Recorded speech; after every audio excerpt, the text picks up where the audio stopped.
ना पैसा लगता है ना खर्चा लगता है। जयराम 2029 में सीएम बनेंगे, सुनकर बहुत अच्छा लगता है। और टाइगर जयराम महतो जब झारखंड के सीएम बनेंगे तब झारखंड में राम राज्य आ जाएगा। और टाइगर जयराम महतो का एक बयान सोशल मीडिया पर इन दिनों बड़ी तेजी से वायरल हो रहा है। और उन्होंने एक न्यूज़ चैनल से बात करते हुए ऐसा क्या बयान दे दिया जिसके बाद ये चर्चा चल पड़ी है कि न पैसा लगता है न खर्चा लगता है। जयराम 2029 में सीएम बनेंगे, सुनकर बहुत अच्छा लगता है। नमस्कार, जोहार, मैं प्रिंस कुमार सिंह और आप देख रहे हैं पॉजिटिव प्रिंस। अगर अभी तक आपने चैनल को सब्सक्राइब नहीं किया है तो खबरों से अपडेट रहने के लिए कृपया चैनल को सब्सक्राइब कर लीजिए। और जो लोग ऑलरेडी कर चुके हैं उन तमाम लोगों को सहृदय धन्यवाद। और वापस आते हैं अपनी खबर पर, और आखिर टाइगर जयराम महतो ने क्या बयान दिया है, जरा आप ये बयान सुनिए। नायक बन के आया है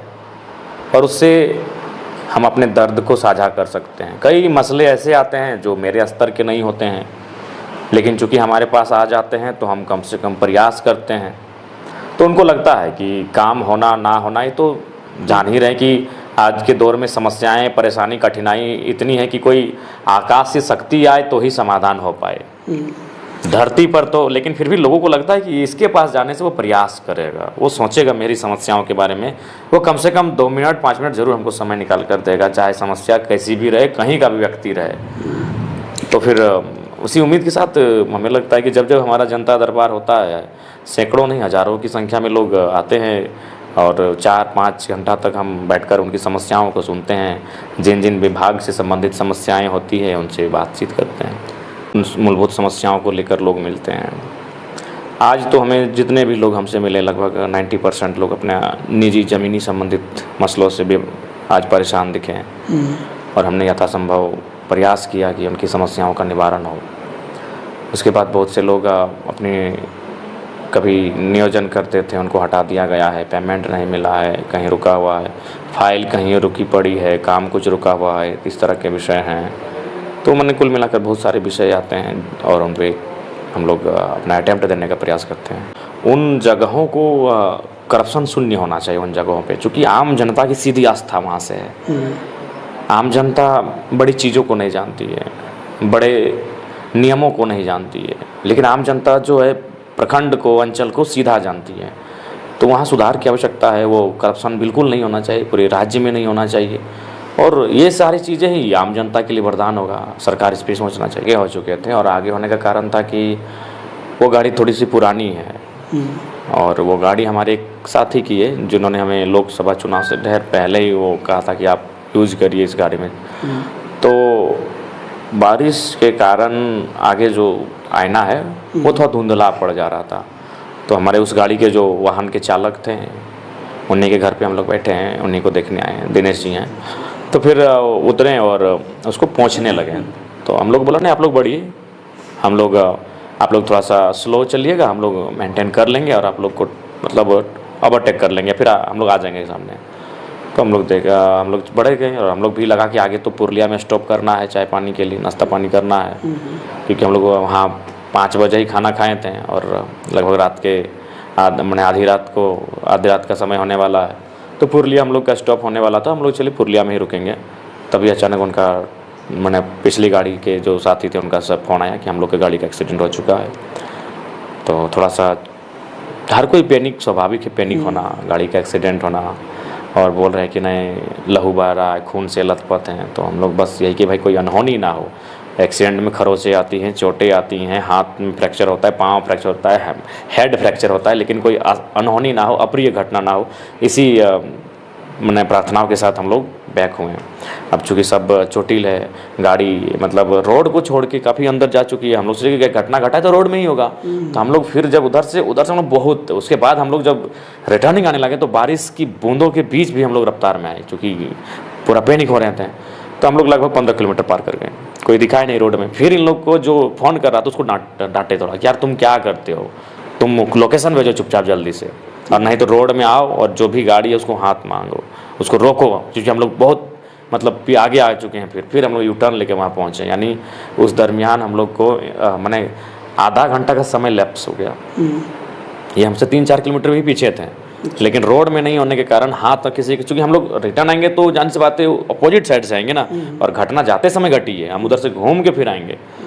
तो फिर जब आए तो देखें कि स्थानीय थाना की टीम पहुंची है, वो सभी, और जो मतलब जिनको ज़्यादा चोट नहीं लगा था वो राजगंज के ही हैं, मनसू हमारे मौसी के ही लड़के लगेंगे। तो थोड़ा फिट फाट लंबा चौड़ा लड़का है, तो वो शीशा को अपना पाँव से ही लगातार मारने लगा, तो उसका पाँव भी वो ठीक था, उसको चोट नहीं लगा था ज़रा सा भी, लेकिन जब वो शीशा को तोड़ने लगा अपना पाँव से तो पाँव उसका मतलब डैमेज हो गया। यानी बाकी लोगों को जान बचाने के लिए, उनको सुरक्षित निकालने के लिए वो अपना पाँव को शीशा से मार मार के तोड़ लिया, अपना पाँव को भी तोड़ा और शीशा को भी तोड़ दिया। तो फिर वो निकाला सबको और वही फ़ोन किया, तो फिर हम लोग देखें, और जिनके बारे में बोला था कि वो लोग चोटिल है, तो उनको देखे कि नहीं वो सर कोई मैंने ठीक है, होश में है, तो हम लोग रिलैक्स हो गए कि भाई घटना घटी है लेकिन सब होश में है, तो हम लोग रिलैक्स हो गए। फिर वहाँ से हम लोग तुरंत लाइनअप किए कि कहाँ हॉस्पिटल सामने है, तो पुरलिया हम लोग सदर हॉस्पिटल पुरलिया पहुँचे, वहाँ फर्स्ट एड हुआ, प्राथमिक उपचार। फिर वहाँ इलाज का कंडीशन ठीक नहीं लग रहा था, काफ़ी डिले हो रहा था, दवा पानी भी हम लोग को सही से समझ में नहीं आ रहा था, तो बोले नहीं धनबाद बुखार है हम लोग का बेटर है।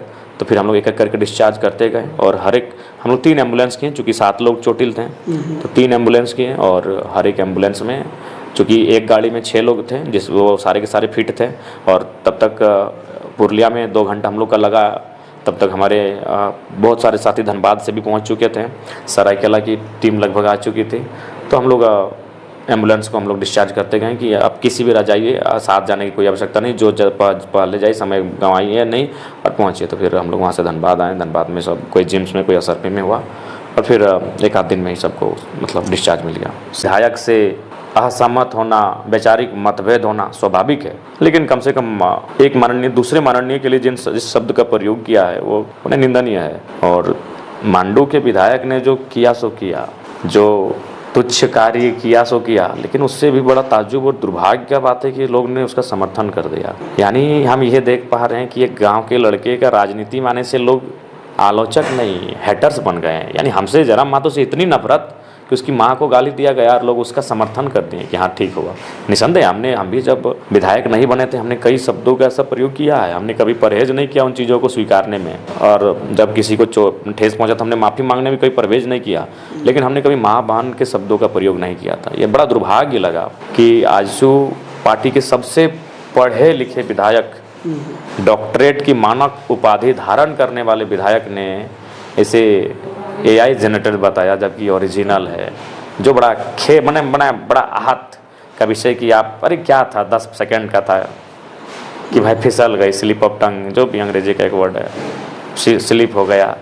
खेद प्रकट हैं हम लोग उनके पार्टी की तरफ से इस बात को लेकर, क्योंकि वो सिर्फ जयराम महतो की माँ नहीं थी, एक महिला थी। आपने अपने चरित्र को भी दर्शाया कि महिलाओं के प्रति आपकी भावना क्या है। एक महिला अपमानित हुई और आप उसे डिफेंड करने में लग गए हैं। अरे सर झुका लेते, माफ़ी मांग लेते तो आपका कद गिर नहीं जाता, आपका कद छोटा नहीं हो जाता, लेकिन अब तो नहीं होता है अब उतना।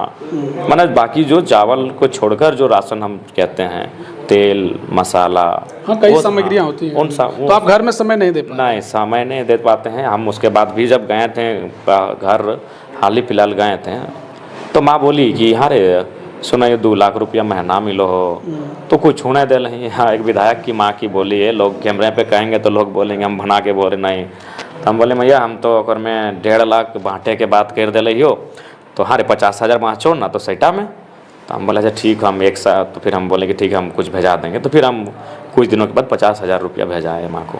तो अगर विधायक लोग चाहेगा तो झारखंड को हम लोग बहुत आगे ले जा सकते हैं, और विधायक लोग के पास इतनी ताकत है, अगर वो थोड़ा सा ये मान लें कि जिस जनता ने हमें वोट दिया है उनके बच्चे होते हैं, उनके बच्चों को भी शिक्षा स्वास्थ्य की आवश्यकता है, उनके बच्चों को भी रोज़गार की आवश्यकता है, तो शायद बहुत अच्छे दिशा में हम इस राज्य को ले जा सकते हैं।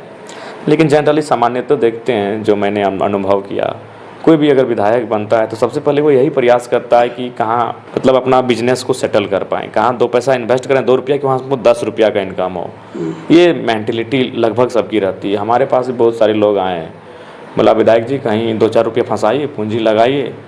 तो हम बोले कि अगर आप लोग लगाते हैं तो लगाइए, अगर हमको बोलिएगा तो हम आपको कभी 20-25 हज़ार रुपया मदद कर पाएंगे, अभी जो मेरा कंडीशन है। तो आप लोग लगाते हैं, देखिए अगर कहीं हमारा अगर मेरे मैंने कुछ ऐसे सहयोग से आपका होता है तो, लेकिन हमको अभी संभव नहीं है, चूँकि हम जनता के लिए आए हैं तो पहले तो हमको जनता का सोचना होगा।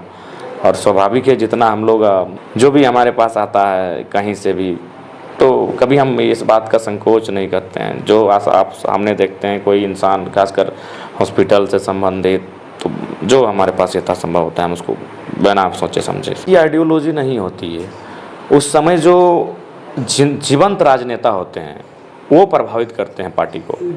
पार्टी तो निर्जीव है, जेएलकेएम निर्जीव है, जेएमएम निर्जीव है, बीजेपी कांग्रेस आज जो सारे लोग निर्जीव पार्टियां निर्जीव हैं। वो जो उस कालखंड के जो राजनेता होते हैं उनका जो आचरण होता है, उनका जो व्यवहार होता है, उनका जो दूरगामी सोच होता है, उनका जो विजन और मिशन होता है, ये सारी चीज़ें पार्टी को प्रभावित करती हैं।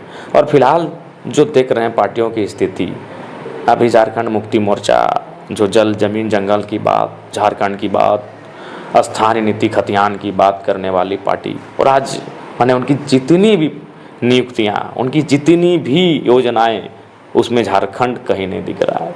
केवल आदिवासी के नाम पर आदिवासी सरकार बनी, आदिवासी वर्ग से एक मुख्यमंत्री आया, लेकिन सिरम टोली में आदिवासियों की आस्था, नगड़ी में आदिवासियों की आस्था। अब तो सुने बड़ा हैरत लगा कि सिद्धू कान्हो, फूलो झानो, हुल विद्रोह के महानायक, और उनकी धरती में शर्मसार करने वाली घटना घटी पहली बार। तो आदिवासी राज्य में हम ओबीसी की बात में कर लें, यानी ओबीसी रहे चाहे एससी रहे चाहे अन्य जनरल रहे, उनकी बात तो बाद में कर ले। आदिवासियों को देखिए 6 महीने में इस राज्य का हर एक कोने के आदिवासी आज इस सरकार की नीतियों से, सरकार के क्रियाकलापों से, सरकार के कार्यक्रमों से, सरकार की योजनाओं से लगातार छले जा रहे हैं, ठगे जा रहे हैं और उसका विरोध कर रहे हैं। उसी का आज देख सकते हैं झारखंड की परिस्थिति क्या है। दे सकता है राजस्व खूब सारा दे सकता है, लेकिन आदर्श राज्य आप कैसे ले सकते हैं? शराब यानी पियक्कड़, शराब यानी पीना, शराब के सहारे आप आदर्श राज्य को कैसे बना सकते हैं? सिंपल सा बात है। आप शराब के रास्ते आप उन्नत राज्य बना सकते हैं कि चलो भाई राज्य की उन्नति हो गई कि राज्य को पैसा मिला, लेकिन आम व्यक्ति को आप कैसे आदर्श और उन्नत बना सकते हैं? वो तो गंवा देगा सारा।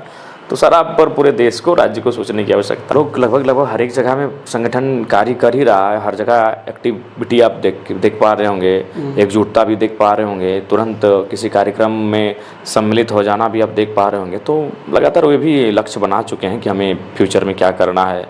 उन लक्ष्य के साथ हमारी पार्टी, हमारे तमाम सिपाही आगे बढ़ रहे हैं। लेकिन राजशाही की सोच के वो नेता जीत के जाते हैं। जैसे फॉर एग्जांपल अभी आप गांडे का ही उदाहरण ले लें, उन्होंने विधायक तो जिता दिया, लेकिन वो विधानसभा तो उनके जो वहाँ के स्थानीय कार्यकर्ता है उन्हीं के भरोसे रहेगा। कई ऐसे विधानसभा हैं जो उनके कार्यकर्ता और उनके पार्टी के पदाधिकारियों के भरोसे रहेगा। जिनको जिताया वो वहाँ दिखेंगे नहीं, और जो अगर है भी क्षेत्र में तो उनका एक शेड्यूल है।